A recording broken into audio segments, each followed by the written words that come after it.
uno siempre tiene que preparar un tema de acorde a la ocasión.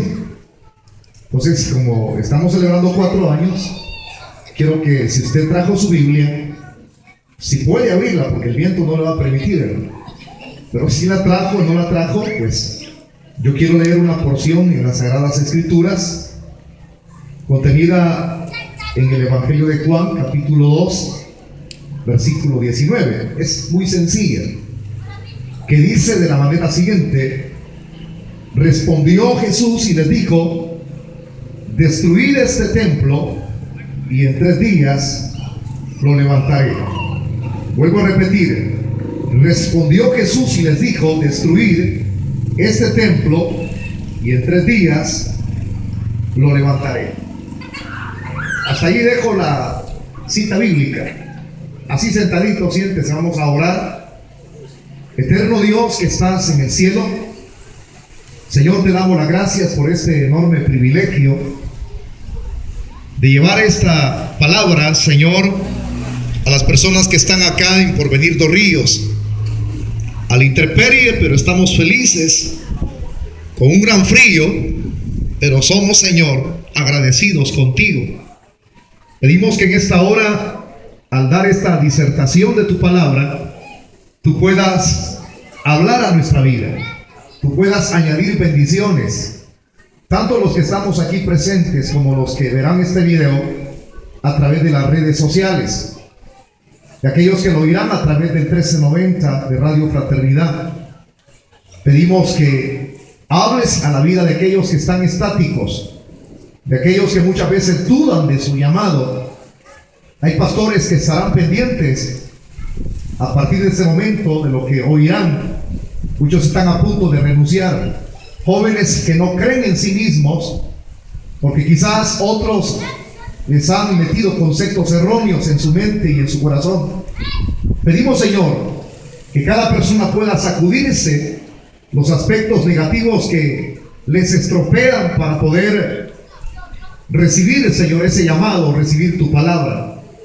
Bendícenos a todos de una manera general, es nuestra súplica a través de esta plegaria que hemos hecho delante de tu presencia, en el nombre de Jesús. Amén y amén. Regáleme 25 minutos. El tema de la disertación de esta noche se llama la verdadera importancia que debemos de tomar acerca de quién es Jesús. De acuerdo al tema que vamos a desarrollar en esta noche, quiero recordar un poquito acerca del contexto de este versículo que acabamos de compartir. Cuando uno tiene que explicar el contexto, entonces uno puede entender fácilmente el texto que uno ha leído. Un poquito más arriba se encuentra el contexto más inmediato. Y el contexto inmediato nos explica acerca de lo que Jesús fue a hacer al templo, en donde se encontraban muchos judíos mercadeando.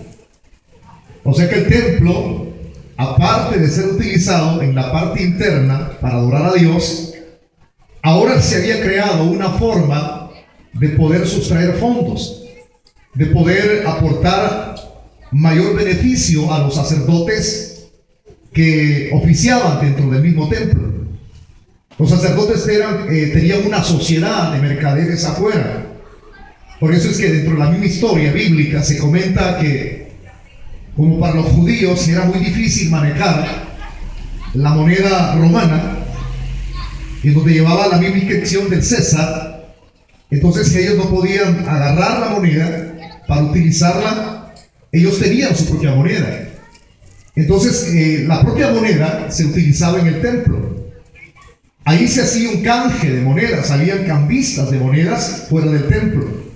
Aparte de eso, el cambio que se hacía era para poder comprar la ofrenda que habrían de dedicar adentro del templo, ya sea una ofrenda de cabra, ya sea una ofrenda de paloma, en fin, de acorde a la misma economía que cada persona tenía. Si alguien no tenía, pues podía comprar lo más sencillo, que era un palomino. Otros compraban ofrendas más grandes como bueyes.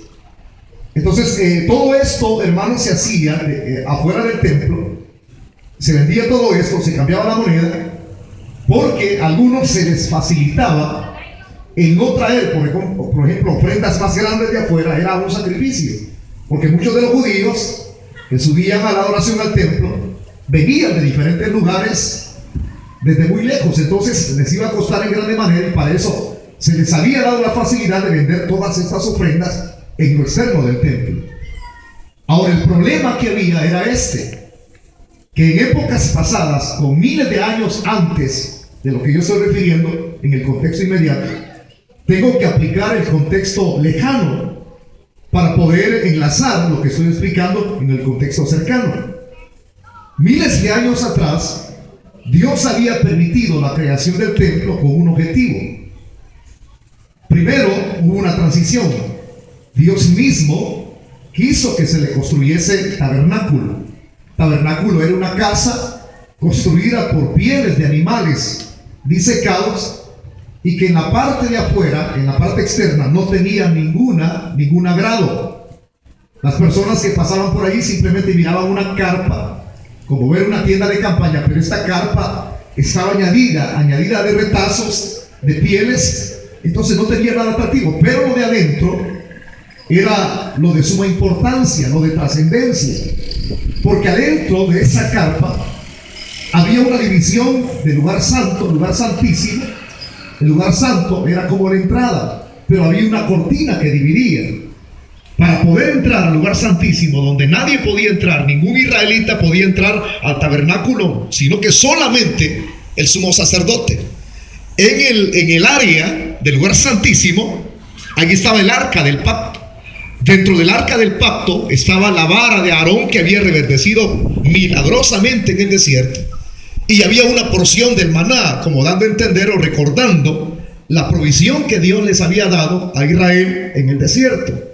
También ahí se encontraban dentro del arca las tablas de la ley, es decir, el decálogo o los 10 mandamientos. Ahora que recuerdo esto, no para siempre estaría el tabernáculo, sino que Dios más adelante escogió a un personaje llamado Salomón para que éste fuese el que crease el templo. Lo hizo de los mejores materiales, porque él quiso lo mejor para Dios, porque Dios para él era grande. Y cuando lo hubo creado, entonces el objetivo del templo era para que los israelitas llegasen a ese sitio para adorar a Dios. Ese es con miles de años antes de lo que yo le estoy narrando en el contexto cercano. Uniendo las dos partes como un rompecabezas, ese templo que fue diseñado para la adoración de Dios ahora se había convertido en un mercado. Cuando Cristo llega a ese lugar y comienza a inspeccionar, era un mercado, era un lugar de canje, era un lugar de venta. Y por eso es que el Señor, cuando ve esto, se apodera un celo de él en su corazón y comienza a volcar las mesas, comienza a abrirle las puertas de las jaulas a las palomas. El Señor no arremete contra las personas físicamente, para que usted entienda, porque hay personas que argumentan que el Señor arremetió con golpe contra las personas que estaban mercadeando. Jamás la Biblia dice eso, jamás. Sino comenzó a agarrar, a abrir, a darle vuelta a las mesas de los cambistas.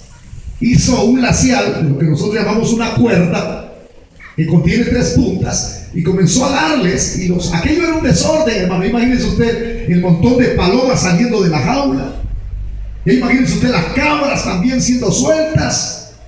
Era una bulla tremenda, se armó un solo desorden. Pero quien había ocasionado eso, por el celo que sentía por la casa de Dios que había sido creada, diseñada para adorar, ahora era una cueva de ladrones. Entonces, cuando esto se dio, el Señor dijo estas palabras: el celo me consume. Y vienen los judíos, querían evidencia por qué el Señor estaba haciendo esto, y le dijeron: muéstranos una señal, pues. Y como diciendo: ¿quién te autoriza a hacer esto? Y es donde aparece la frase que ahora vamos a desarrollar en 15 minutos. Ya el texto, lo que acabo de explicar, es como una introducción en el contexto cercano y lejano. Entonces es donde el Señor reacciona y dice: derribad este cuerpo, este templo, y en 3 días lo volveré a reedificar. Entonces, ahora que vamos a a entrar en un tour cortito para desarrollar este tema. ¿A qué templo se está refiriendo el Señor? Si al templo que Herodes había reedificado, del cual acabo de hablarle yo, que es el templo donde los judíos tenían que adorar a Dios, o se refería a otro tipo de templo. Para poder, hermanos, si uno tiene ese interrogante, ¿a qué se refería el Señor cuando dijo: derribar este templo y en 3 días lo volveré a reedificar?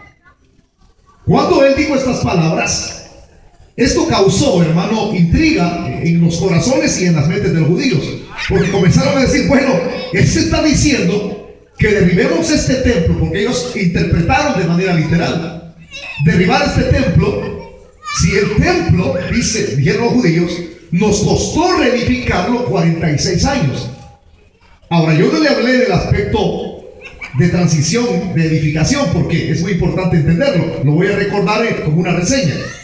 El templo que Salomón construyó fue destruido, y quien lo destruyó fue el mismo rey Nabucodonosor en la conquista de los babilonios, porque Babilonia era uno de los 4 imperios mundiales más reconocidos en esa época. Entonces, el mismo Nabucodonosor destruye el templo. Quien lo vuelve a reedificar más adelante es un personaje llamado Zorobabel. Pero como las cosas materiales se van deteriorando, quien lo vuelve a reedificar nuevamente posteriormente es Herodes, para congraciarse con los judíos. Ahora, ese templo de la nueva reedificación costó 46 años, hermanos, para volverlo a levantar. Y por eso es que los judíos entienden que Jesús está hablando de la materia. Pero Jesús no está hablando de la materia, no está hablando del templo. Él está hablando de su propio cuerpo. A eso se refiere Él. Ahora que yo le explico esto, ya teniendo la interpretación a qué se refería Jesús, quiero que entienda este principio en su desarrollo. Jesús estaba ahí diciendo: derribad este templo y en 3 días lo volveré a levantar, a reedificar. Ellos lo malinterpretaron. Creyeron que estaba hablando de la materia, pero de lo de esto, ellos le daban más importancia a lo suntuoso del templo. En cierto momento, según lo que narra el Evangelio de Marcos, en uno de sus capítulos, los mismos discípulos de Cristo habían llegado a la ciudad de Jerusalén, para que usted note en qué aspecto honorífico ellos tenían ese templo material, cómo estimaban ese templo más que cualquier otra cosa. Y ese es un grande peligro, hermano, porque la materia, lo creado, pasa, es transitorio, es efímero, pero lo único que no pasa jamás es lo espiritual. Entonces ellos le dan tanta importancia al templo, a la suntuosidad del templo, que los discípulos se maravillaron cuando vieron el templo y dijeron: Señor, mira qué maravillas, oh wow, qué edificio, Señor, me dijeron. Mira qué tremendo, como los aspectos arquitectónicos con los cuales fue creado el templo. Qué bárbaro que se mandó. Diciendo eso, estaban delante del Señor, cuando el Señor, en lugar de maravillarse, Él les dijo estas palabras.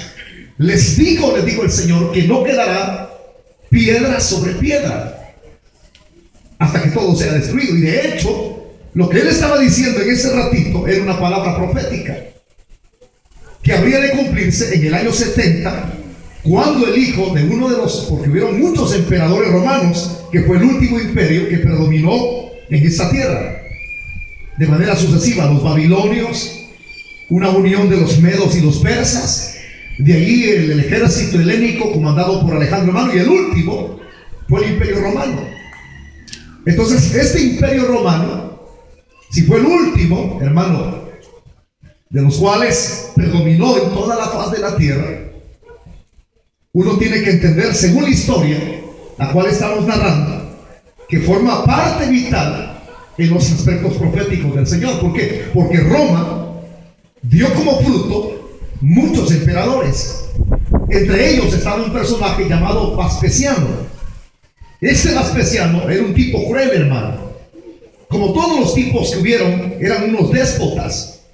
Según la historia, la mayor parte de emperadores eran homosexuales, practicaban el homosexualismo. Estos emperadores romanos fueron los que inventaron todo tipo de aberración sexual, habida y por haber. Cosas que están escritas y que los hombres que no tienen ningún temor de Dios utilizan para poder dar a conocer lo que ellos dicen tener virilidad. Entonces estos fueron los inventores. Y este Vespasiano, según historia, tuvo un hijo llamado Tito. Su hijo fue diestro con espada, con las armas, con la lanza, con el escudo. Fue tan diestro que Tito rápidamente ascendió a ser un general. Estando en esa posición, Tito, bien dice aquel dicho, de tal palo tal astilla. Así es como es el papá, así es el hijo. Tito era un general cruel, hermano. Y en el año 70 se cumple la profecía que Cristo dio a los discípulos cuando observaron el templo. No quedará piedra sobre piedra, porque Tito entra en el año 70 y arrasa con el templo. Mueren muchísimos judíos, hermano, a tal grado que destruye el templo. Y como Cristo dijo, no quedará piedra sobre piedra, porque Tito buscaba tesoros debajo. Tenía que darle vuelta a las piedras para buscar lo que era de más estima, de más valor. Y así fue como se cumplió la palabra profética. Lo que tantos amaban los judíos, que era el templo. Ellos le daban grande importancia al templo, más que las personas, hermano. Había un gran celo de los fariseos por el templo. Por eso es que, hermano, cuando uno entiende, según historia, y colocando donde tiene que estar cada cosa en su lugar, había una discrepancia, había una disensión entre los samaritanos y los judíos. Según historia bíblica, la nación samaritana o de Samaria nació bajo una mezcla de gentilidad con judíos, mitad judíos y mitad gentiles, paganos. Ellos tenían su propia forma de adoración, pero ellos tenían al padre Abraham como su padre y adoraban a Dios, pero a su manera. Entonces, por eso es que uno encuentra en la Biblia, en el Evangelio de Juan, porciones, cuando Cristo se sentó en el pozo de Jacob y se le acercó una mujer que tenía 6 maridos. Ella llegaba a traer agua a ese pozo ya muy tarde, porque no lo hacía a la hora acostumbrada que todas las mujeres samaritanas lo hacían, porque sentía vergüenza. Y a esa hora fue llegando ya tardecito, cuando se encontró con Jesús, que estaba sentado en el pozo. Y viene Jesús, observó que la mujer estaba sacando agua del pozo. Y viene Jesús y le dice a la mujer: dame agua, dame de beber. Y la mujer le dice, pone un paradigma, pone una barrera: ¿cómo tú, siendo judío, me pides a mí de beber? ¿Por qué dice esas palabras? Porque los judíos y los samaritanos no se llevaban bien.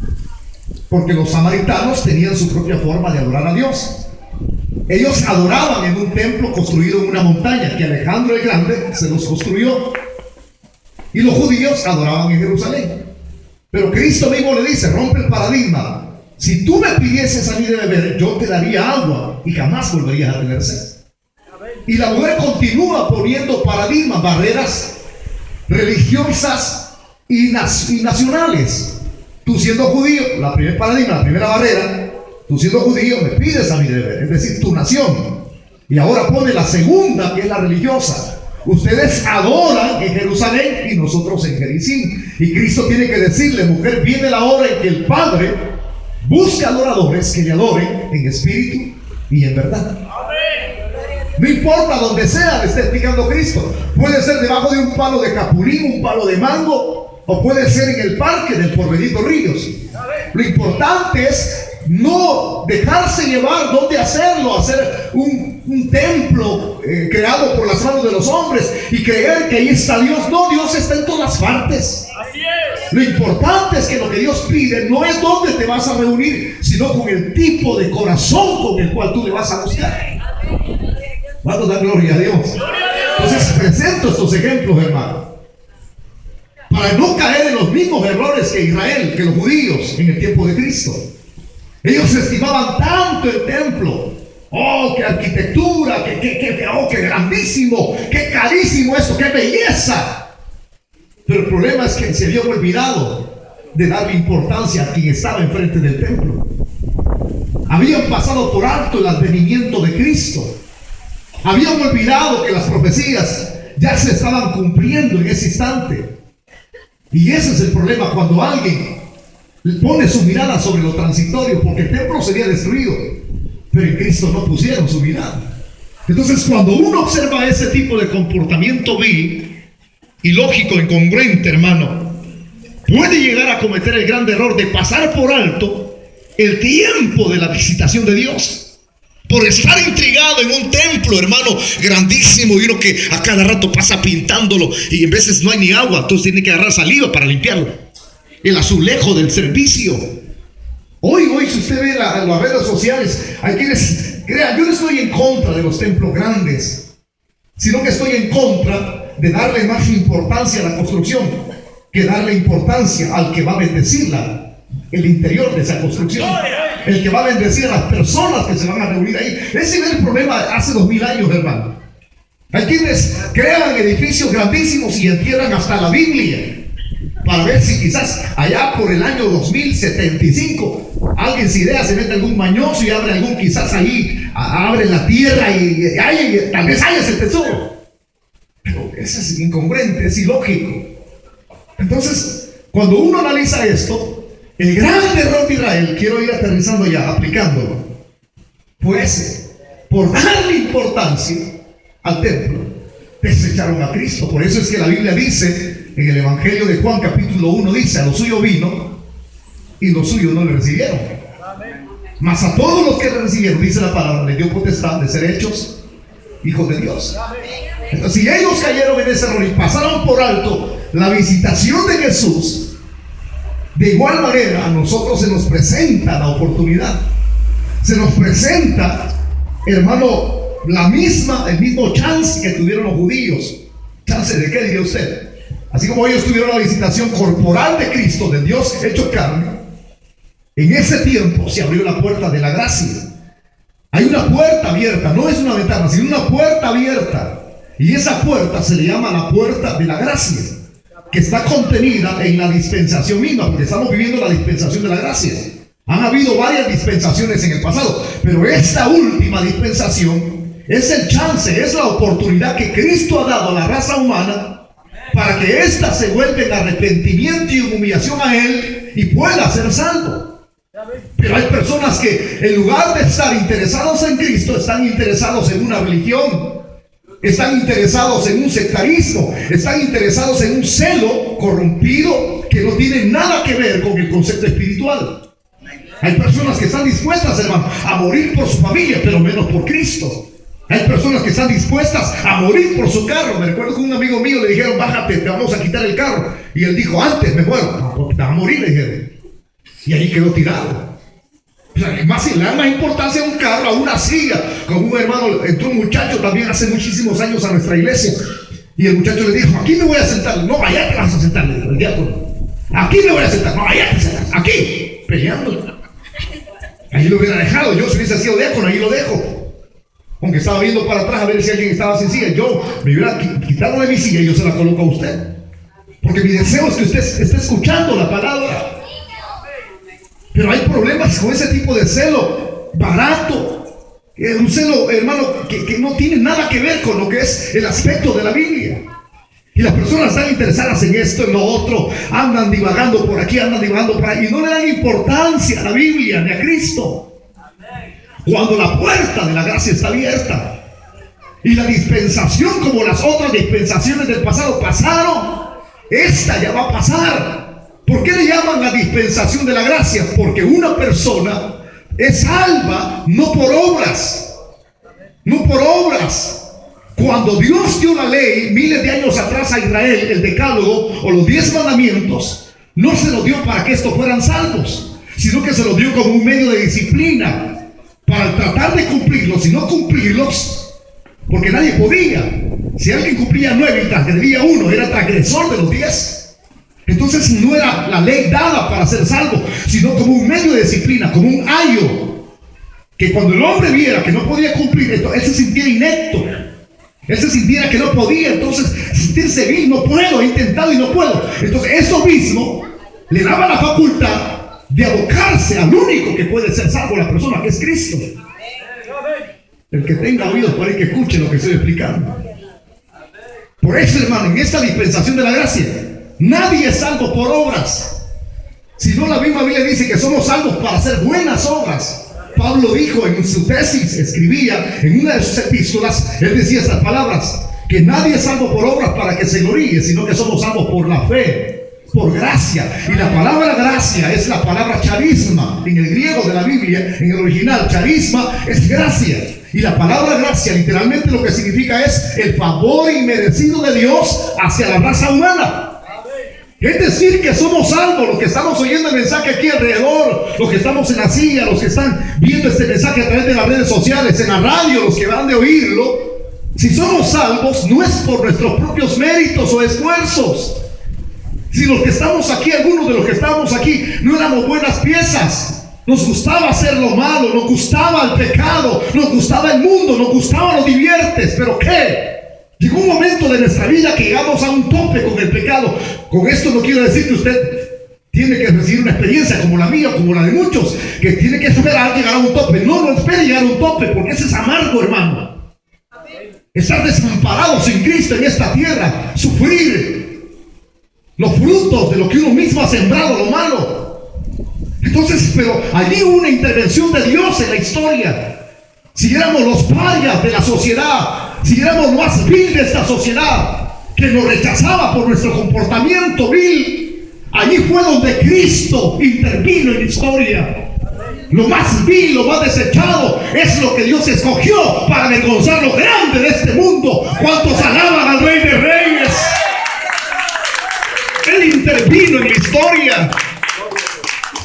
Yo he ido a predicar a los penales, hermano, he enseñado la palabra a personas que muchos les tienen temores, y les digo, mire, ustedes pueden cambiar, pueden ser diferentes, pero para ser diferente tienes que recibir a Cristo, tienes que entrar por la puerta de la gracia, porque Cristo dijo: yo soy la puerta y el que por mí entrare será salvo. Cristo dijo: yo soy la luz y el que me sigue no andará en tinieblas. Cristo dijo: yo soy el camino, la verdad y la vida, y nadie viene al Padre si no es por mí. Pablo, enseñando como apóstol, que era uno de los últimos, el abortivo se llamaba él, Pablo decía estas palabras: que no hay otro nombre dado a los hombres por medio del cual podamos ser salvos, sino por medio de Jesucristo. Pablo dijo estas palabras, que Cristo es el mediador entre Dios y los hombres, Jesucristo hombre. Cuando Pablo entró a Atenas, donde estaba la cuna de la filosofía, allí fue donde la filosofía misma nació, tuvo su época de oro en Atenas. Los atenienses se gloriaban de su cultura de oro, porque la realidad es que cuando uno lee libros de Sócrates, de Platón, allí tuvieron su cuna en ese sitio, la crema y la nata de la filosofía, amantes a la sabiduría. Pablo entra en escena. Ellos eran tan amantes de la sabiduría que tenían busto por aquí, estatua por allá, busto por aquí, estatua por allá. Pero tenían una estatua, un busto que decía: al Dios no conocido. Y Pablo comienza a dar su disertación a la crema y la nata de la sabiduría que nada tenían. Y Pablo comienza a decirles que al Dios no conocido, él sí lo conocía. Porque ese Dios no conocido de ellos es el dador de la vida. Es el que hizo todas las cosas. Es el que nos creó a nosotros. Por eso es que al darle la disertación de la palabra, hermanitos, amigos que están aquí alrededor de este lugar, personas que tienen su religión, la religión nos salva. Cristo es el que salva. Cristo es el medio de salvación. A través de Cristo se nos abre la puerta de la gracia, siendo inmerecedores del favor de Dios. Aún así Cristo nos ama. ¿Cuánto se pueden? Juan 3:16 de memoria. ¿Ah? ¿No se lo pueden ustedes? ¿Cómo? Díganmelo pues. Amén, dicen, no me lo dicen. ¿Cuánto se puede Juan 3:16?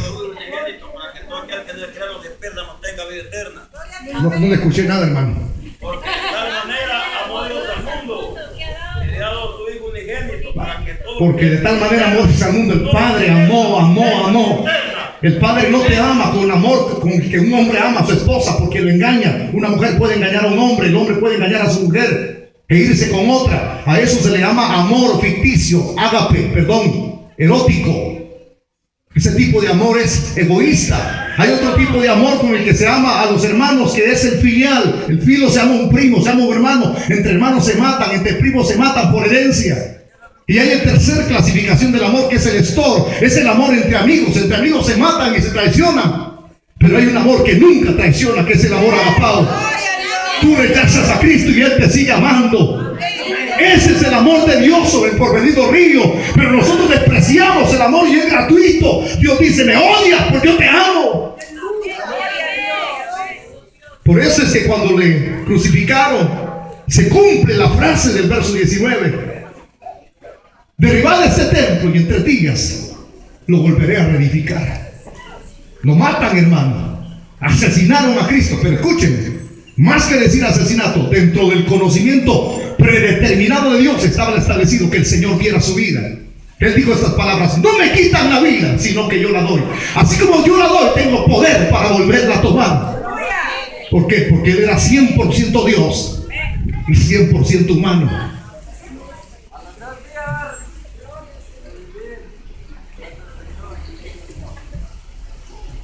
Se sabe la Biblia de memoria, ¿verdad? Sí, pero hoy van a venir a Cristo, hijo, porque eso te compromete más que otro. Al que mucho se le dio, dice la Biblia, mucho se le demandará. Qué bueno, me alegra. Hoy vamos a comprobar eso por la fe. Viernes lo bajan de la cruz ya muerto. Los judíos lo cuentan por un día porque todavía no habían culminado, estaba oscurecido. Todo un día lo cuentan. Viernes lo sepultan en un sepulcro nuevo. Sábado permanece todo el día. Domingo en la mañana fue el problema para el diablo y los demonios. Porque el domingo en la mañana las mujeres iban quebrando la cabeza. ¿Quién no va a remover la piedra? ¿Quién no removerá? Porque era pesada. La fuerza del hombre podía hacerlo. Una piedra en forma así, redonda, era la que cubría, sellaba los sepulcros. Y cuando las mujeres llegan, van viendo que la piedra había sido removida. Y sale un personaje diciéndoles: ¿por qué buscáis entre los muertos al que vive? Cuando dan gloria a Dios en esta noche. Qué lindo es que lo que Él había dicho: derribad este templo y en 3 días lo volverá a reedificar.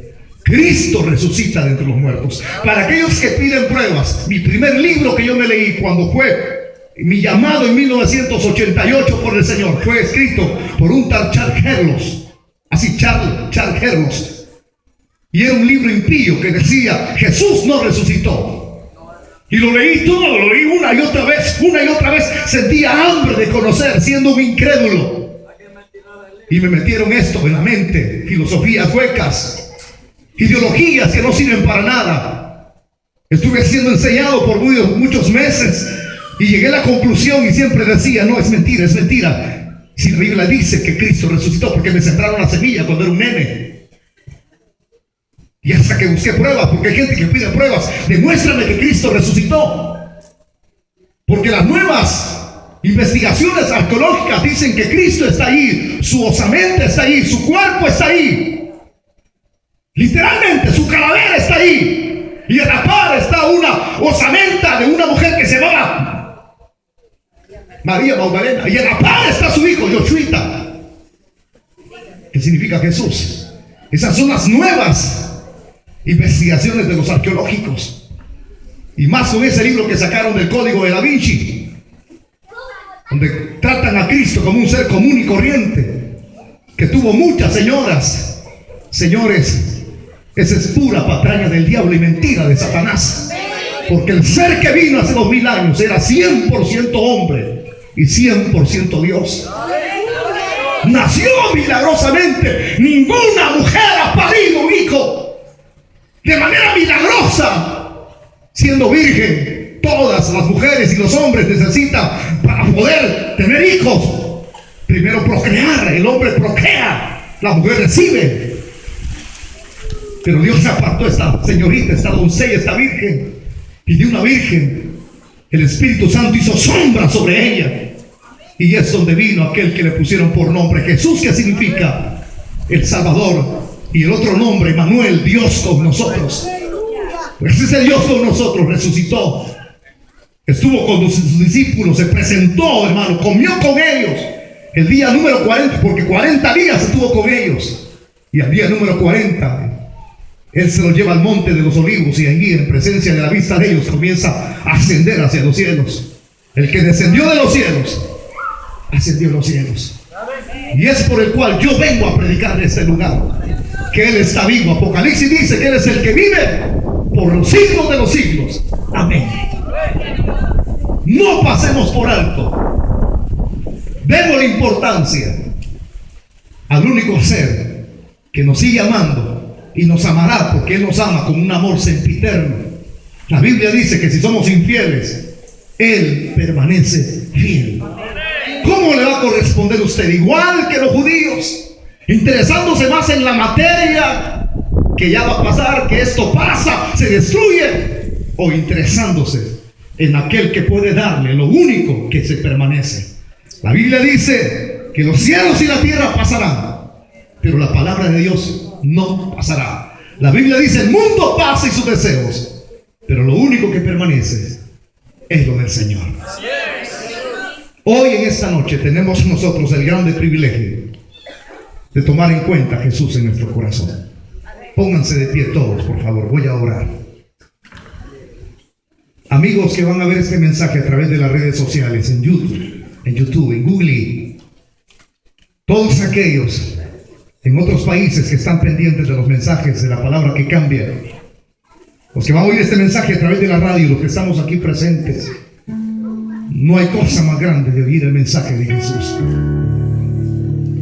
La religión no cambia, las filosofías no cambian, las ideologías entorpecen la mente del hombre. Carlos Marx dijo hace muchísimos años atrás, el alemán, que fue cristiano desde pequeño, pero a los 14 se convirtió en el peor ateo alemán, aún siendo sembrada la palabra en su corazón, expresó palabras como estas.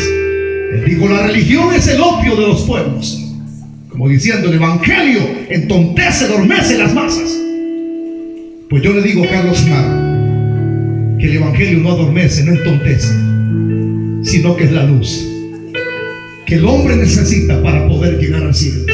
El evangelio es la brújula, el evangelio es el mapa para poder llegar hasta nuestro destino final con Cristo en la gloria. Levanten una de sus manos todos los que estamos aquí. Todos. Levanten una de sus manos. Los que están aquí de este lado, levanten una de sus manos, caballero. Allí. Alguna necesidad. Yo voy a orar por los enfermos hoy, ¿saben? Ese frío se le va a quitar. Caliente se va a ir de aquí. Echando humo se va a ir de acá. Ha venido con cáncer, con tumor, con zika, chikungunya, lo que sea, cualquier peste. Dios tiene poder para sanar nuestros cuerpos. Dios tiene poder. Levanten su mano. Dios tiene poder para hacerlo. Algo está cayendo aquí en este lugar, y es el poder de Dios, es la unción del poder de Dios. Si usted se ha quedado hasta el final del mensaje, es porque fue atraído por el poder del Espíritu Santo. No hay duda. Oiga estas expresiones: algo está cayendo aquí, es tan fuerte sobre mí. Oiga esto: mis manos levantaré, y su gloria tocaré. Vamos a repetirlo, pero vamos a cantarlo todo. Algo está cayendo aquí, es tan fuerte sobre mí. Bendito Espíritu Santo. Mis manos levantaré, y su gloria tocaré. ¿Por qué no lo declaramos? Pero está cayendo, su gloria sobre mí. Aleluya. Sanando heridas, levantando al caído, su gloria está aquí. Podemos decirlo que se escuche fuerte, pero está cayendo. Dígame usted que está cayendo. Su gloria sobre mí. Aleluya. Sanando heridas, levantando al caído, su gloria está aquí. Así manténgase. Su gloria está aquí. Su gloria está aquí. Oh, sí. Su gloria está aquí. Los que le van a rendir su vida a Cristo, los que hoy van a reconciliar porque se separaron del Señor. El pecado hace barrera entre Dios y los hombres. Dios es un Dios santo. El ser que vino hace 2000 años era el Dios hecho carne. El Dios Jesús tuvo que separarse de lo que lo unía al Padre por cumplir un propósito de redención. Vino a este mundo para dar su vida en propiciación de nuestros pecados. Levántenme una manita a todos. Las personas que hoy le van a rendir su vida a Cristo o reconciliarse, repitan conmigo esta oración, por favor. Repitan, abran sus labios. Diga conmigo: Señor Jesús, me arrepiento de mis pecados, me humillo delante de tu presencia y reconozco, Señor, que todos estos años yo te he dado las espaldas. Perdóname, perdóname, Señor. Ahora yo confieso con mi boca y hago de acuerdo a lo que dice tu palabra en Romanos, que con la boca se confiesa para salvación y con el corazón se cree para justicia. Señor, dígalo conmigo fuerte: Señor, yo te recibo como mi Salvador y como el Señor de mi vida, como el Curios, como el soberano. Toma la batuta de mi vida, llévala tú, dirígela tú, y acepto el señorío tuyo en mi corazón, Señor. Todos digamos: gracias, Padre Celestial, por el don de la vida eterna, el regalo de la vida eterna que me das en tu Hijo Jesucristo. Amén y amén. Quiero preguntar en esta noche, levánteme la mano las personas que repitieron la oración conmigo. Levánteme la mano las personas que repitieron la oración conmigo. Los que están levantando su mano, quiero que vengan acá adelante, por favor. Pasen aquí al frente los que están levantando la mano, por favor. Los que repitieron la oración conmigo, vengan. Quiero hacer una oración especial por ustedes ahorita. Los que hicieron la oración conmigo y están levantando su mano, vengan. Quiero hacer una oración especial por ustedes. Rápido, rápido. Dios le bendiga, Dios le bendiga. Vengan aquí al frente, suban, hermanito. Suba, joven. ¿Quién más repitió la oración conmigo? ¿Quién más hizo la oración conmigo? Que no le dé pena. ¿Hay alguien más? ¿Hay alguien más? ¿Hay alguien más? Vengan, quiero orar por ustedes. ¿Hay alguien que un día fue cristiano evangélico, pero se separó de Dios y no vive de acorde a lo que dice la palabra, sino que se ha desviado por otro camino y necesita reconciliarse hoy? Venga, quiero hacer una oración por usted. ¿Habrá alguien más que quiere venir a Cristo? Ya hay 2 personas aquí. ¿Quiere usted venir a Jesús? Venga, venga. Queremos orar por usted. Vamos a hacer la última invitación. Vamos a hacer la última invitación. Mientras yo entono esta alabanza, hagamos la última invitación, hermanitos que están ahí, los diáconos. Mientras entono estas expresiones que contiene esta letra de esta canción. Si acaso se me olvida, si acaso se me escapa, si acaso se me nubla la pasión en mi mirada, lleva mi alma madero al lugar de nuestro encuentro. Llévame al lugar donde empezó nuestra amistad. Llévame a la cruz. Llévame a la cruz. ¿Habrá alguien más que quiere venir a la cruz? Donde vamos a renovar, donde vamos a restaurar nuestra vida. Entonces vamos a orar. Levanten sus manos todos. Vamos a orar. Padre y eterno Dios, te damos las gracias por estas personas que han venido, Señor. Tú has tocado sus corazones, por este joven, por esta hermanita que viene reconciliando. Nadie puede hacer una obra, Señor, si tú no estás de por medio. No nos acreditamos nada nosotros mismos. Yo simplemente soy como el burrito que tu Hijo Jesús montó. No es que me esté denigrando ni rebajando, pero simplemente somos los remeros de una embarcación, de una fragata. No somos los dueños, sino, como Pablo lo dijo, administradores de lo de Dios. Somos tus ayudantes.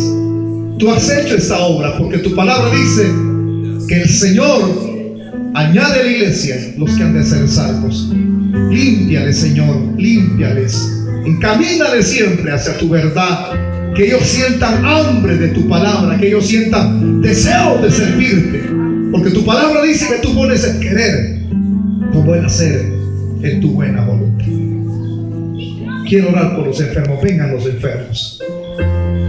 Dios me ha regalado el don de la sanidad divina, y en cada actividad donde andamos siempre oramos por los enfermos. Son 9 dones los que el Espíritu da según la Biblia.